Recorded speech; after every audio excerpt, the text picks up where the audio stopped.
Welcome to kitchen spark. இன்றைக்கி நம்ம சேனலில் என்ன பார்க்க போகிறோன்னு கேட்டிங்கன்னா, நாம் இன்றைக்கி பைனாப்பிளை வச்சு சூப்பராக கேக் செய்யலாங்க. இது சாப்பிட்றதுக்கு ரொம்ப ரொம்ப சாஃப்டாக இருக்கும், நல்லா டேஸ்ட்டை கொடுக்கும் உங்களுக்கு. இந்த பைனாப்பிள் கேக்கு எப்படி செய்யலான்னு பார்க்கலாம். அதுக்கு முன்னாடி இன்னும் நீங்கள் நம்ம சேனலை சப்ஸ்கிரைப் பண்ணலைன்னா சப்ஸ்கிரைப் பண்ணிடுங்க. அப்படியே பக்கத்தில் இருக்கிற பெல்லைக்கானை கிளிக் பண்ணிடுங்க. நம்ம எப்படி பேக்கரியில் வாங்குகிறோமோ அதே மாதிரி உங்களுக்கு இந்த பைனாப்பிள் கேக் வந்து ரொம்ப ரொம்ப சாஃப்டாக நல்லா டேஸ்ட்டாக இருக்கும். எப்படி செய்யலான்னு பார்க்கலாம்.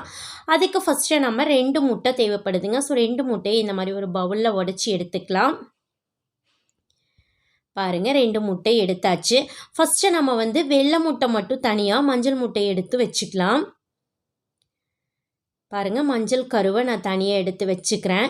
இருக்கட்டும், வெள்ளை கருவை தான் நம்ம ஃபஸ்ட்டு வந்து அடித்து எடுத்துக்கணுங்க. ஸோ ஒரு மிக்ஸி ஜார் எடுத்துக்கலாம். அதில் பார்த்திங்கன்னா நம்ம 1/2 கப் அளவுக்கு சர்க்கரை எடுத்துக்கலாங்க. அப்புறம் அந்த முட்டையோட வெள்ளைக்கரு எடுத்து வச்சுருந்தோம்னா அதை எடுத்துக்கலாம். எடுத்துட்டு இதை நல்லா அடித்து எடுத்துக்கலாம். நல்லா நைஸாக சர்க்கரை கரையிற அளவுக்கு நல்லா அடித்து எடுத்துக்கணும். ஸோ அடித்து எடுத்துக்கலாம். பாருங்கள் நல்லா நைஸாக அரைச்சி எடுத்தாச்சு. சுகர்லாம் நல்லா கரைஞ்சும் வந்துருச்சு நம்மளுக்கு. இப்போ பார்த்திங்கன்னா இதில் நம்ம எடுத்து வச்ச மஞ்சள் முட்டை இருக்குல்ல, அதையும் எடுத்து ஊற்றிட்டு இப்போ இதையும் கொஞ்சம் நல்லா அடித்து எடுத்துக்கணும். இதையும் நம்ம நல்லா நைஸாக அடித்து எடுத்துக்கலாம். அவ்வளோதான் பாருங்கள். இப்போ நம்ம ஒரு மிக்சிங் பவுலில் அடித்து வச்ச முட்டை எல்லாத்தையும் ஆட் பண்ணிக்கலாம். சுகரும் முட்டை எல்லாம் அடித்தாச்சு. இப்போ இதை நல்லா பிஸ்கு வச்சு நல்லா மிக்ஸ் பண்ணிக்கணுங்க. ஒரு 10 மினிட்ஸ் வாக்கில் நல்லா மிக்ஸ் பண்ணி விடுங்க. அப்போ தான் நம்மளுக்கு கேக் கொஞ்சம் சாஃப்டாக கிடைக்கும். அவ்வளோதான் பாருங்கள், இருக்கட்டும். இப்போ 1/4 கப் அளவுக்கு பார்த்திங்கன்னா பைனாப்பிளை நல்லா மிக்ஸி ஜாரில் போட்டு அடித்து எடுத்துருக்கேன். அதையும் நம்ம இதில் ஆட் பண்ணிவிட்டு அதையும் விஸ்கு வச்சு நல்லா மிக்ஸ் பண்ணி விட்ருணுங்க. பாருங்கள், நல்லா மிக்ஸ் ஆகட்டும். நல்லா மிக்ஸ் பண்ண தான் உங்களுக்கு கேக் வந்து நல்லா சாஃப்டாக கிடைக்கும். நெக்ஸ்ட்டு பார்த்திங்கன்னா 1 கப் அளவுக்கு மைதாங்க. இது வந்து நல்லா சலிச்சுட்டு எடுத்துக்கணும். நான் ஆல்ரெடி சலிச்சிட்டேன், ஸோ அதனால் அப்படியே ஆட் பண்ணிக்கிறேன். 1 டீஸ்பூன் அளவுக்கு பேக்கிங் பவுட்ரு எடுத்துக்கலாம். ஒரு 1/4 டீஸ்பூனுக்கு பேக்கிங் சோடா எடுத்துட்டு கொஞ்சமாக சால்ட்டுங்க. அவ்வளோதான். இப்போ இதை நல்லா மிக்ஸ் பண்ணிக்கணும். மாவை நல்லா மிக்ஸ் பண்ணிக்கலாம். பாருங்கள், நல்லா கலந்து விட்டுக்கலாம். கட்டிகள் எதுவும் இல்லாமல் நல்லா மிக்ஸ் பண்ணிக்கணும். ஆல்ரெடி நம்ம மாவெல்லாம் சலிச்சு எடுத்துருக்கிறதுனால உங்களுக்கு கட்டிகள் சேராது. நல்லா மிக்ஸ் பண்ணிக்கலாம். பாருங்கள், நல்லா மிக்ஸ் ஆகிடுச்சு.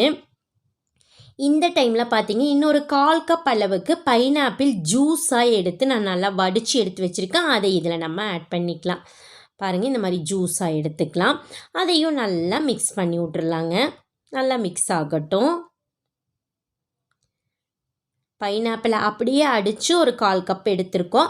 வடித்து எடுத்து ஒரு 1/4 கப்பு ஜூஸாக ஆட் பண்ணியிருக்கிறோம். உங்களுக்கு வந்து இந்த பைனாப்பிள் ஃப்ளவர் வந்து நல்லா சூப்பராக ஸ்மெல்லு கொடுக்கும் உங்களுக்கு. பாருங்கள், நல்லா எடுத்து நல்லா மிக்ஸ் பண்ணியாச்சு. இப்போ 1 டீஸ்பூன் அளவுக்கு பார்த்திங்கன்னா வெண்ணிலா எசன்ஸ் எடுத்துக்கலாங்க. இது ஆப்ஷனல் தான், இருந்தால் எடுத்துக்கலாம், இல்லைனாலும் பரவாயில்ல. ஆல்ரெடி நம்ம பைனாப்பிள் போட்டிருக்கிறனால உங்களுக்கு நல்ல வாசனையை கொடுக்கும்.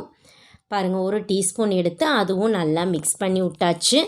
இப்போ பார்த்திங்கன்னா உங்களுக்கு வந்து கேக் பேட்டர் வந்து கொஞ்சம் திக்காக இருக்கிற மாதிரி இருக்குது. ஸோ ஒரு 1/4 கப் அளவுக்கு நம்ம ஆயில் எடுத்துக்கலாங்க. சன்ஃப்ளவர் ஆயிலாக எடுத்துக்கோங்க. பாருங்கள், எடுத்துட்டு ஆயில் எடுத்தும் நல்லா மிக்ஸ் பண்ணி விட்ருங்க. மாவோட ஆயிலை நல்லா மிக்ஸ் ஆகி வரணும். பாருங்கள், நல்லா மிக்ஸ் பண்ணி விட்டுறலாம். இப்போ பார்த்திங்கன்னா உங்களுக்கு கரெக்டாக பக்குவமாக இருக்குதுங்க. இப்போ இது கேக் செய்கிறதுக்கு நம்மளுக்கு மாவு ரெடி பண்ணிட்டோம். நெக்ஸ்ட்டு பார்த்திங்கன்னா பாருங்கள், ஒரு கேக் பேன் எடுத்துருக்கிறேன். அதில் கொஞ்சமாக நம்ம வந்து நெய் தொடிச்சிக்கலாம். அப்போ தான் உங்களுக்கு வந்து இந்த கேக் டின்லாம் ஒட்டாமல் வருங்க கேக்கு. ஸோ பாருங்கள், நல்லா நெய் தொடச்சி விட்றலாம். சைடில் எல்லாமே நல்லா நெய் போட்டுக்கலாம். அதுக்கப்புறம் பார்த்திங்கன்னா பட்டர் ஷீட் வச்சுக்கலாங்க. பாருங்கள், பட்டர் ஷீட் வச்சுட்டு மேலே நல்லா ப்ரஷ் பண்ணி விட்டுறலாம். இந்த மாதிரி நல்லா ப்ரஷ் பண்ணி விட்டுட்டிங்கன்னா கேக்கு கொஞ்சம் கூடி ஒட்டாமல் உங்களுக்கு நல்லா வந்துடும். அவ்வளோதான் பாருங்கள். இப்போ நாம் எடுத்து வச்சோம் இல்லைங்க மாவு, அது இதில் நம்ம ஆட் பண்ணிக்கலாம். கேக்குக்காக தயார் பண்ண மாவு இதில் ஆட் பண்ணிக்கலாம்.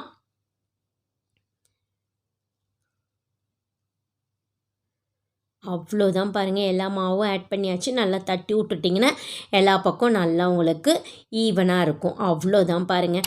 இப்போ பார்த்திங்கன்னா ஒரு குக்கை ஆல்ரெடி ஃப்ரீ ஹீட் பண்ணி விட்ருக்குறேன். 1/4 மணி நேரத்துக்கு பக்கமாக நல்லா ஃப்ரீ ஹீட் ஆகிடுச்சு. உள்ளே ஒரு ஸ்டாண்டும் வச்சுருக்குறோம். இப்போ இதுக்குள்ளே நாம் மாவு வச்சோம் இல்லைங்க, கேக் மாவு, அதை எடுத்து இந்த கேக் டின்னை உள்ளே வச்சுக்கலாம். பாருங்கள், நம்ம ஆல்ரெடி ஃப்ரீ ஹீட் பண்ணனால டக்குன்னு எடுத்து வச்சாச்சு.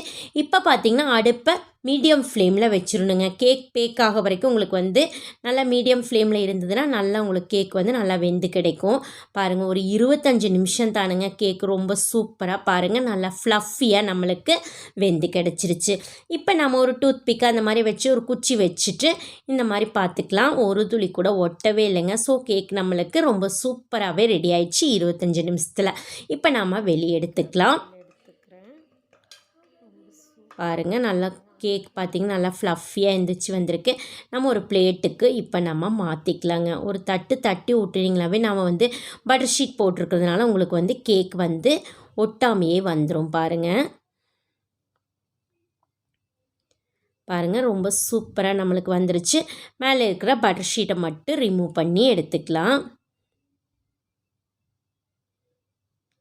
பாருங்கள், ரொம்ப சூப்பராக நம்மளுக்கு கேக்கு அழகாக நல்லா ஸ்பான்ச்சியாக வந்துருச்சுங்க.